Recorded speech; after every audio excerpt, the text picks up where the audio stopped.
I'm delighted to say joining us now is race driver Esteban Ocon, who needs little introduction. Esteban, it's your second year with the team, if last year was getting back into it after that year out. What is your aim for the 2021 campaign? Yeah, so my aim for the 21 campaign is definitely to start on the level that I finished in 2020. That's the first thing, and then build on from there. Keep progressing, keep learning things with the team and understanding the car, and go from there. But definitely, yeah, I don't want to start at the level that I was early in 2020 and build up basically from where I finished. The podium last season must have been such a confidence boost for you. Yeah, it was. It was definitely what we needed, I think, at the time. I think it was great to achieve it at that moment. And yeah, it's always the dream, of a driver to be on the podium one day. This is what motivates me in the morning. Those kind of results, to wake up, go training, go in the simulator and push with all the people around me. This is what I'm pushing for. And yeah, those moments are truly the ones that we all want. Peter Varmosi from racingline.hu says, now that you got your first podium last year, is this an expectation for this year, and will Alpine be suitable for it? Well, we definitely want to have more of those feelings, that's for sure. We got 3 podiums last year, which was a pretty good, solid podium finishes for the team. Of course, we want to have more of those. We want to taste that again, as I said. But until we put the car down in Bahrain, we are not going to know where we stand exactly. So that's the question. Andreas Rubio from Spanish Public Television says, how have the first weeks been with Fernando Alonso as a teammate, and how would you describe him?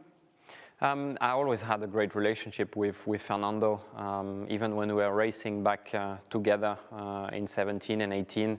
I always had so much respect for what Fernando has done, over the years, and also racing with him has always been very close, but very fair and very enjoyable, I have to say. So yeah, I'm definitely looking forward to team up with him properly in an event.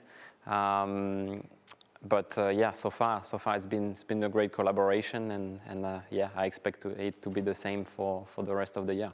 We've got plenty more questions for Esteban, but obviously please do send them in English and French, and we'll try and get through as many as we possibly can. I have time. You have time. What are your thoughts, Esteban, on the A521? I think it looks awesome. I'm really pleased, and yeah, I'm proud to say it looks the best out of any car on the grid, clearly. So. That's great to see. Those new colors, the French colors, it's awesome. So yeah, I can't wait to try it on track. I will be testing tomorrow in Silverstone, so trying it for the first time.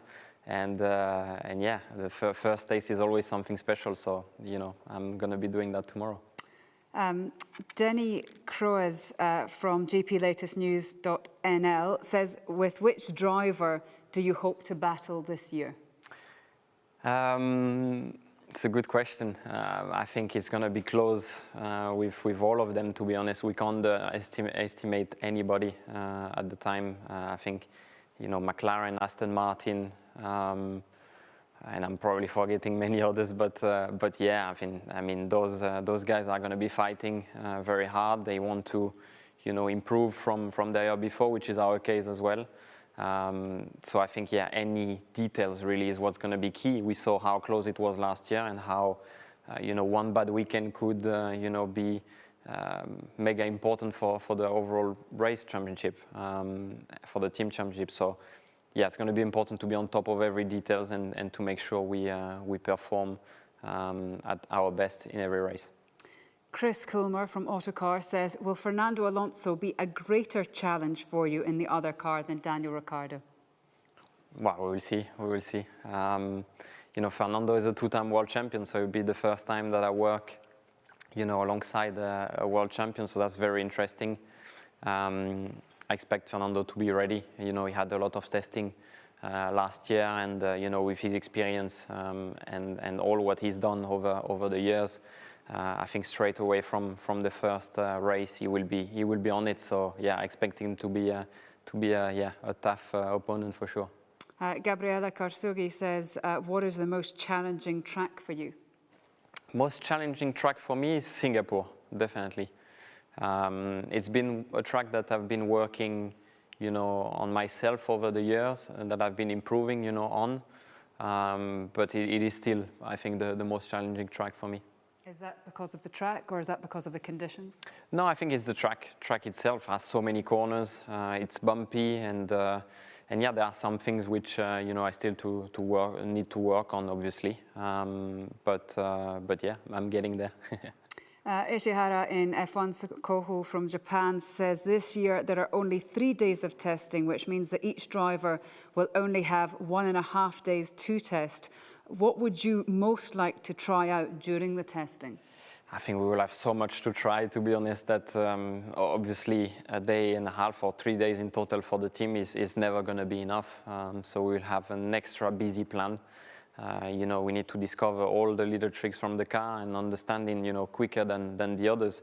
Obviously, it is a continuity of the development from last year. So what we have done last year will be still valid for this year News Challenger car.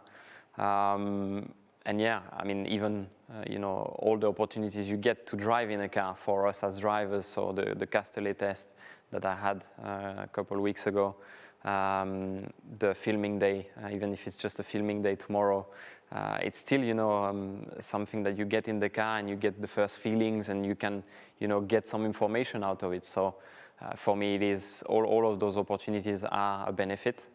It's so little testing that it's never going to be enough for anybody to be ready at the first race. But if you are a bit more ready, it's better. Mehmet Kagan Bagilye from Motorsport Network says you brought the team its best score since 2016. Last year you had Daniel Ricciardo, yes, with whom everyone shows as a very talented driver. This year you have Alonso beside you. Can you repeat the success? I imagine that's the success of the best result. Yeah, that's fantastic. Yeah, best place for sure. Finish for the team. It means a lot. It means that we're improving. It means that, the car's getting faster, our understanding is getting better. It definitely means a lot, and the joy of the team was there after that race. So it is fantastic. I hope we can repeat it. Obviously, now to get the best result of the team, we need the win, and that's another task to have. So we'll push to do our best, and definitely try and get some more podiums. But yeah, for now, let's see how we put the car down and how it feels first. Chris Medland from Racer says you've been supported by Mercedes, but Laurent Rossi said earlier that Alpine is here to stay. You're still only 24. Do you see a chance to secure a long-term future with the team this year? And to that end, surely beating Fernando would be a big statement from yourself. Well, I'm an Alpine driver, fully committed to the plan of the team and the challenges that I have, inside here. My goal is to, make the team improve, and at some point, get the result that we want, which is fighting for wins, in the future. And that is all my determination that I put here. As soon as I get to the factory and I come here for, simulator days or work days with the engineer, that's all I have in mind. So yeah, my full focus is here in Enstone and in Viry, all together, and that's all what I see at the moment. For sure, Fernando is going to be a tough opponent, and I'm looking forward to face him.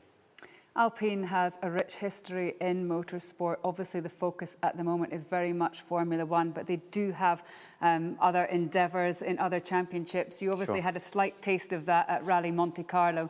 Would you like to try and go into a Le Mans or something else with Alpine backing you? Let's see. Of course, you can never say never to an opportunity like this if it comes at some point. So, I mean, it is not the plan at the moment. Our target is definitely, Formula One, 200%. This is what we are fighting for. But yeah, if the opportunity comes one day and we discuss the plan with Alpine, maybe. But it is not what we are looking now. Carlos Miquel says, watching the numbers, in what aspects can the Alpine improve on the RS20? I think there are, a lot of little areas that we can still work on. I think our rear stability in some of the corners that we had in some races was not ideal in tracks where the grip was quite low, like Portimao, like Istanbul. I remember, being fighting the car a little bit on entries, and this is something that has come and goes, during the year, and this is something that we are working on. Obviously, there are some rules changing this year, so the aero regulation will change. So we will see how the car feels when we put it down. But yeah, we know there are small details, that we can always improve to get more performance and more good feeling inside the car. But this is more of an evolution of a 2020 car than a new car. Exactly. It is an evolution, but when you look at it, there are quite a lot of new things, on that car. So it is an evolution, but it is still a new car, and we still need to understand it. Of course, as I said, what we did in 2020 is, going to be needed when we look back on the data of that 2021 car, because what we understood there will be needed in 2021. What would be the thing which is the top of your wish list from that 2020 car that you would like to have on the 21 car? Straight performance, I think. I think that's been great. If I remember in Spa, getting the purple sector 1, consistently during that weekend, I think that was a key thing and a key moment in the race where I passed the Red Bull, on that last lap. I think, yeah, the car's been mega on those sort of track, and this is a strength of it. So if we could keep that straight line speed, I'm definitely keen. And just before we conclude the English part of this, Esteban, just sum up your hopes, your aspirations for 2021, because obviously you got that podium that might have come as a slight surprise from where you were standing this time last year. What would be the ultimate for you this season? I think the ultimate would be to come out of the season and say, okay, we've done the maximum with what we had in hands in terms of performance. So to maximize everything is what we are looking for. In Formula 1 as a driver, each time, if it's a car for the win, you are trying to win every race. If it's a car for P5, you are trying to finish P5 every race, and that's how you get strong championship results in the end. And that's what we want to achieve. We want to maximize the package we have in hands, and it's not an easy thing to do. It's not an easy task, so that's what we are going for. Thank you very much. That concludes the English part of this. I'll now hand over to my French-speaking colleague.